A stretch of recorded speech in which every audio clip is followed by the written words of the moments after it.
শয়তান মানুষের দেহের মধ্যে রক্ত যেমন চলাচল করে ওই রকম সে কাজ করে। শয়তানের ধোঁকা 5 রকম। কয়রকম? মনের ভিতরে আসলো বিজ্ঞাপন, আবার চলে গেল প্রথম বিজ্ঞাপন, আপনি কোনো পাত্তা দেন নাই, এটাকে বলে হাজেস, এটা মাপুন। 2 নম্বর দ্বিতীয় বিজ্ঞাপন আবার আসে কয়েকবার, একটু চিন্তা করবেন, আচ্ছা, কিন্তু পাত্তা দেন না, সিদ্ধান্ত দেন না, ওটা খাতে, ওটা মা। 3 নম্বর আরো কিছু একটু চিন্তা করতে রাখবেন, কিন্তু এবারও সিদ্ধান্ত চূড়ান্ত হয় না, এটাও মা। এরপরে আসে হাম, তারপরে আজম, চূড়ান্ত সিদ্ধান্ত।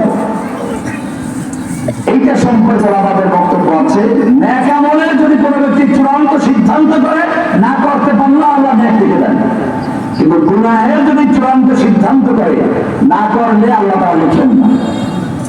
শয়তান এই কাজগুলো করে, আমাদের মনের মধ্যে শয়তান ধোঁকা দেয়, অস্ত্র দেয়। কি দেয়? নামাজের মধ্যে ধোঁকা দেওয়ার শয়তান আছে একেবারে আলাদা। কিন্তু ওই যে বাংলাদেশে হাসিনার গোল খুবের সাথে জড়িত ছিল, কালা পোশাক গাড়ি, কি নাম যেন, আমাকেও নিয়ে গেছে, চোখ বেঁধে সম্পুর পড়াইয়া, হাত হ্যান্ডব্যাগ লাগাইয়া, বুলেট প্রুফ জ্যাকেট লাগাইয়া, তার কোথায় নিয়ে আসছে, কিসের আয়নাঘর। আমি যখন প্রথম আয়নাঘরের কথা বললাম আদালতে, বিশ্বাসই করে নাই, বিশ্বাস করার মতো না। বিভিন্ন ইংলিশ আছে, কিছু ইংলিশ আছে ওদের মধ্যে ঢোকা দেয়, এখানে শুকনো হইল কিনা, ওখানে হইল কিনা, একে বলা হয় খিলজি। কিছু শয়তান আছে নামাজের মধ্যে ঢোকা দেয়, অলাহান, উল্টো হইল। এরকম বিভিন্ন প্রকারের শয়তান আমাদের মাঝে আছে।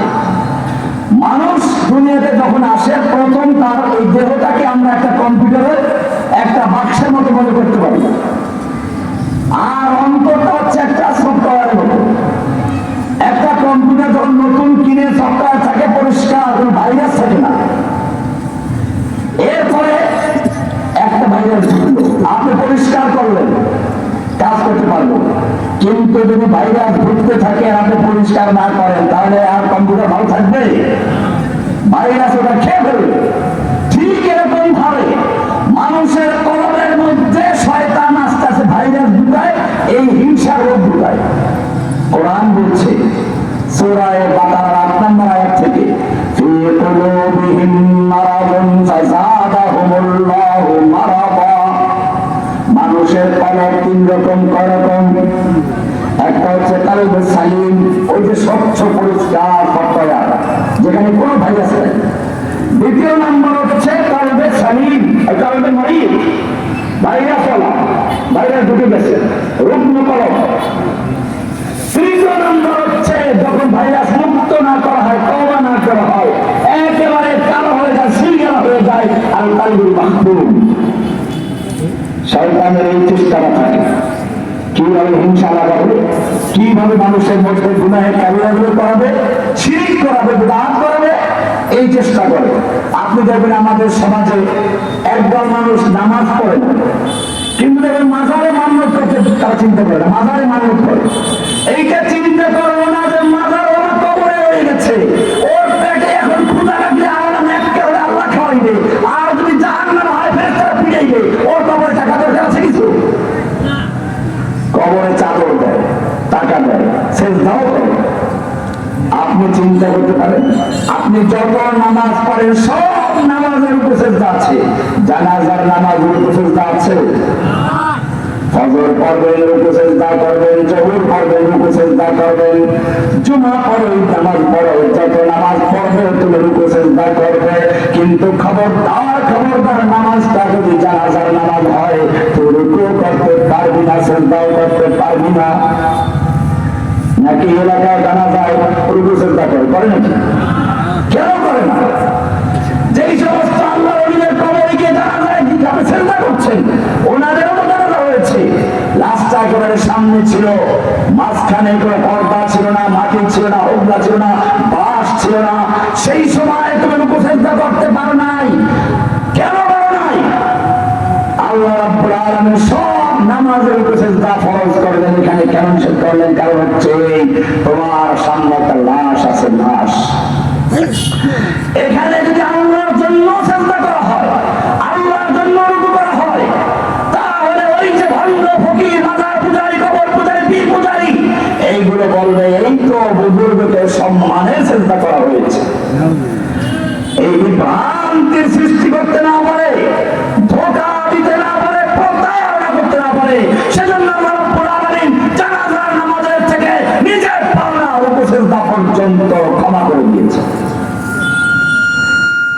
যখন বুজুর্গের লাশটা তোমার একেবারে সামনে ছিল, তখন তুমি রুকু সিজদা করতে পারলে না।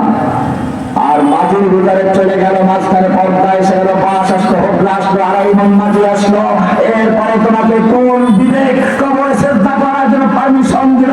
কবরে সেজদা করা যায় না হারাম, কবরে চাদর দেওয়া যায় না হারাম। মক্কা মদিনায় যান, আমাদের বিষয় তোমরা করছেন না, ওমরা করেছেন, ওমরা করে দেখে আসছেন। মক্কা শরীফের কবরস্থান জান্নাতুল মুআল্লা বলা হয়, যেখানে আল্লাহ নবীর প্রথম স্ত্রী খাদিজার কবর আছে। মদিনাতে ওসমান সহ প্রায় 10,000 সাহাবীর কবর আছে। উহুদ পাহাড়ের প্রান্তরে সাইয়্যিদুশ শুহাদা, জান্নাতের সুসংবাদপ্রাপ্ত সাহাবী হামজার কবর আছে। মুসআব বিন উমাইরের কবর আছে, যিনি মদিনায় সর্বপ্রথম হিজরত করেছিলেন, দাওয়াত নিয়ে গিয়েছিলেন। এই সমস্ত সাহাবীদের কবরে কোনো পাকা মাজার আছে? চাদর আছে?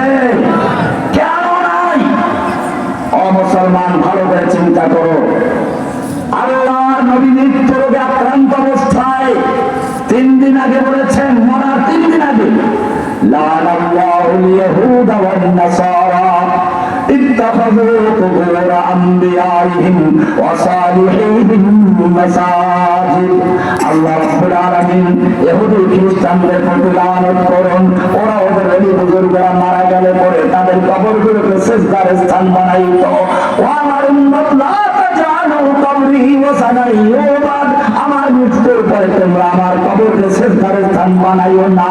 আল্লাহ নবী সাবধান করেছেন। সেই কারণে মক্কা মদিনায় সাহাবীদের কবরে কেউ চাদর দিতে পারে না, কোন কবর পাকা করতে পারে না। ও মুসলমান, যদি কবর পাকা করা কোনো ভালো কাজ হতো, যদি কবরে চাদর দেওয়া কোনো ভালো কাজ হতো, আল্লাহ নবীর স্ত্রীদের কবরে, আল্লাহ নবীর সাহাবীদের কবরে শুধু সুতার চাদর নয়, মানুষ তার কলিজা ছিঁড়ে তা দিয়ে সুতা বানিয়ে চাদর দেওয়ার মতো লক্ষ লক্ষ মুসলমান ছিল। দেওয়া হয় না কেন? আল্লাহর নবী লানত করেছেন। এই জন্য মনে রাখতে হবে, এই লোকগুলো নামাজ পড়ে না, নামাজ তো পড়তে পারে না, মনে মনে কায়েম করেছেন, না মসজিদে গিয়ে নিজে ইমামতি করেছেন। হাদিস পড়ুন, মৃত্যু রোগে আক্রান্ত, মসজিদে যাওয়ার মতো ক্ষমতা নেই, এশার নামাজে আযান হয়ে গেছে, শেষ দিন, 3 বার উনি পরে বেহুশ হয়ে পড়ে গেছেন। আবু বকরকে বললেন, যাও আবু বকর, ইমামতি করো। সাহাবায়ে কেরাম আবু বকরের নেতৃত্বে দাঁড়িয়ে গেছেন, জামাত শুরু হয়ে গেছে। এবারে আল্লাহর নবী একটু সুস্থ হলেন, উঠু করলেন, 2 জন সাহাবীকে ডাকলেন, 2 জনের কাঁধে ভর দিয়ে মসজিদে গেলেন। আল্লাহর হাবিব মসজিদে যাচ্ছেন রুগ্ন অবস্থায়। বুখারী সহ সব কিতাব খুলে দেখুন, বলা আছে অরিজিনাহু তাহুত্তানিবিল আরদে। আল্লাহর নবী যখন মসজিদে 2 জনের কাঁধে ভর দিয়ে যাচ্ছিলেন, তার পা দুটো জমিনের সঙ্গে হেঁচড়ে হেঁচড়ে যাচ্ছিল। যেই নবী আগের পিছের সমস্ত গুনাহ ক্ষমা করা হয়েছে, কোরআন পরিষ্কার বলেছে, লিয়াগফিরাকাল্লাহু মা তাকদ্দামা মিন যামবিকা ওয়া মা তাআখারা। হে নবী, আল্লাহ আপনার আগের পিছের সমস্ত গুনাহ ক্ষমা করে দিয়েছেন। সেই নবী মৃত্যুর আক্রান্ত অবস্থায় মসজিদে গিয়ে জামাতের সঙ্গে নামাজ পড়ছেন। এরপরে যদি কোনো ব্যক্তি বলে নামাজ কায়েম করতে বলেছে, আল্লাহ নবীর তরিকা বাদ দিয়ে মনে মনে কায়েম করে বলে আধ্যাত্মিকতার চূড়ান্ত মাকামে গেলে ইবাদত লাগে না, নামাজ লাগে না, রোজা লাগে না, সেই ব্যক্তি আল্লাহর ওলির শয়তানের ওলি। ওলি ঠিক আছে, ওলি স্বীকার করি না, তবে আল্লাহর ওলি না, কার ওলি? কার ওলি? কোরআনে পরিষ্কার আয়াত আছে, আল্লাহর ওলি সম্পর্কে আছে,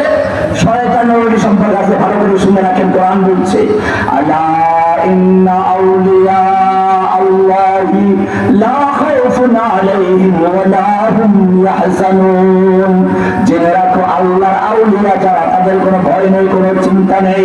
অপরদিকে আরাকাতে বলছেন ওয়া ইন্নাশ শায়াতিনা লা ইউহুনা ইলা আউলিয়াইহিম, শয়তানরা তাদের ওলিদের কাছে ওহী করে, ওহী যতক্ষণ বলছে ওয়াসওয়াসা ওহী করে, মনের মধ্যে যা করে দেয়, আর কয় যে আল্লাহ আমাকে ওহী করেছে, আমার প্রতি এলাম হয়েছে, এ ঠিক আছে এলাম হয়েছে, কিন্তু এলামটা আল্লাহ করেন নাই। কে করেছে?